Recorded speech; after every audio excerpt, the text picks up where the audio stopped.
Éric Coquerel refuse de dire que les islamistes sont des ennemis de l'intérieur. C'était sur Sud Radio ce matin. Vous nous appelez 01 80 20 39 21. Le député LFI a ensuite demandé à Jean-Jacques Bourdin de définir clairement ce qu'est un islamiste, car de son côté, il préfère parler d'intégriste. Regardez, écoutez.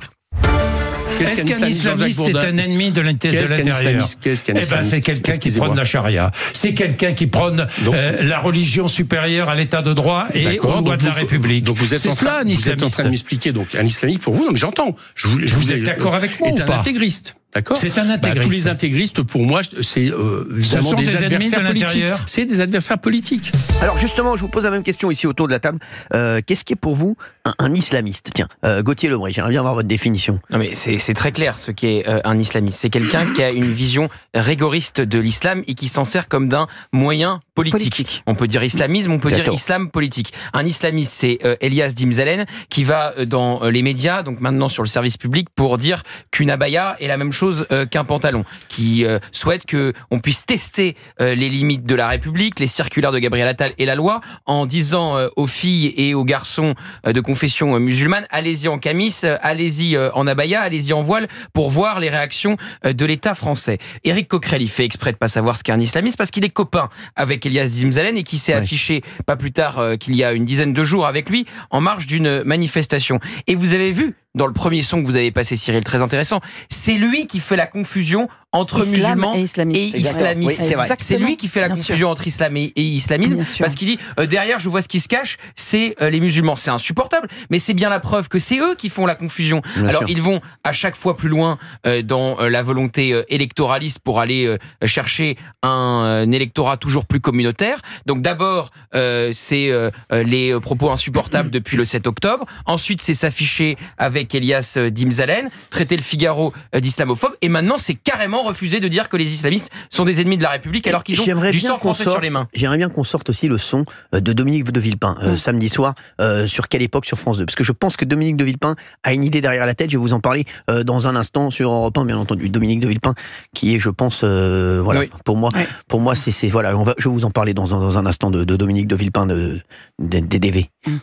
Valérie Benaïm. Oui, non, mais j'abonde dans le sens de Gauthier. De fait, ce sont eux qui mettent un signe égal entre islam et islamisme. Et ce sont eux donc qui créent volontairement cette idée qu'il y aurait une confusion, qui jouent avec et qui après disent aux musulmans de France, regardez, les opposants entre guillemets vous mettent dans le même panier que les islamistes. Personne ne met dans le même panier des musulmans et des islamistes. Ça n'a rien à voir, bien évidemment. Et c'est pour ça que d'ailleurs ensuite dans sa réponse, il dit un islamiste, c'est pour vous un intégriste.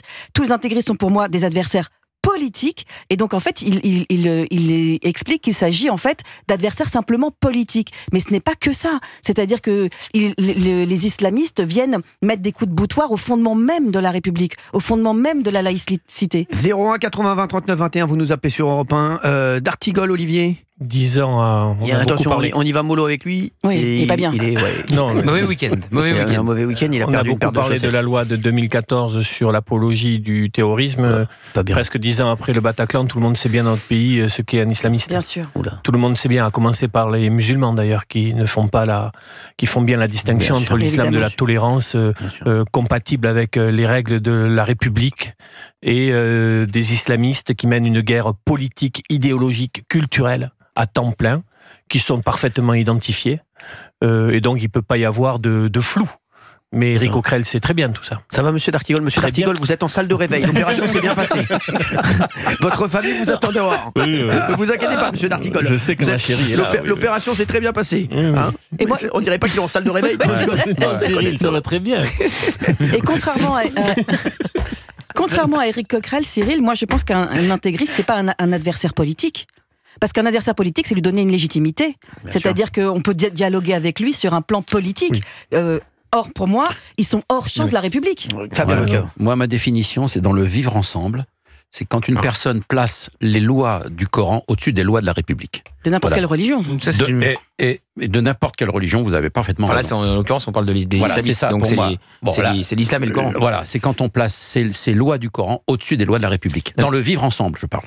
Et c'est pour ça que je vous rejoins, moi, Valérie, quand vous dites, effectivement, c'est pas un adversaire, un intégriste. Parce qu'il faut qu'il y ait déjà le vivre ensemble commun d'un pays, d'un État et des lois.